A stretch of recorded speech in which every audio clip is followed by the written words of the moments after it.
Among the children of Israel lived a man whose wife was extremely beautiful, and he loved her deeply. When his wife passed away, the man was struck with overwhelming grief. Broken by sorrow, he spent a long time sitting by her grave, crying day and night. One day Allah's prophet Isa, peace be upon him, happened to pass by.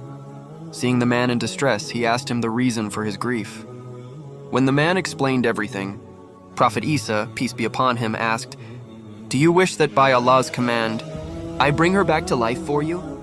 The man immediately replied, "Yes, O Prophet of Allah, this is my greatest wish."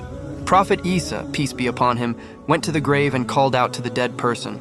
The grave split open, and from it emerged an Abyssinian slave, with flames rising from his body. As soon as he appeared, the slave recited the testimony of faith. "There is no God but Allah, and Isa is the spirit of Allah." Seeing this, the man became terrified and said, "O Prophet of Allah, I have made a mistake. This is not my wife's grave. Her grave is the other one."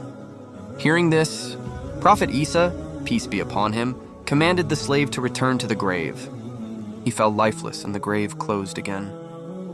Then Prophet Isa, peace be upon him, turned toward the other grave and said, "O one in the grave, by Allah's command, come back to life." The grave opened, and a woman emerged, brushing the dust from her head. Upon seeing her, the Israeli man cried out with joy, "O Spirit of Allah, this is my wife."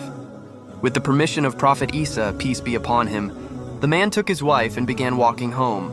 On the way, since the man had been awake for many days due to grief, he felt extremely tired and sleepy.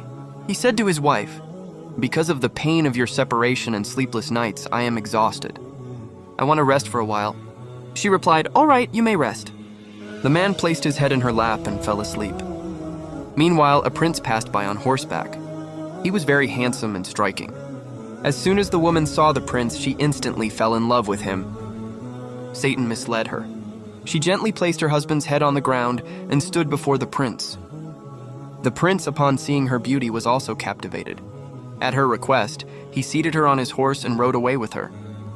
When the husband awoke and did not find his wife, he became extremely distressed, following her footprints. He reached the place where the prince and the woman were. The man said to the prince, "She is my wife. Hand her over to me." Before the prince could speak, the woman spoke and said, "I am not his wife. I am the prince's slave." The prince then said to the man, "Do you wish to take my slave from me?" The man replied, "By Allah, she is my wife, whom Prophet Isa, peace be upon him, brought back to life for me." While this argument was still going on, Prophet Isa, peace be upon him, arrived there. The Israeli man pleaded, "O Spirit of Allah, is this not the same woman whom you brought back to life for me?"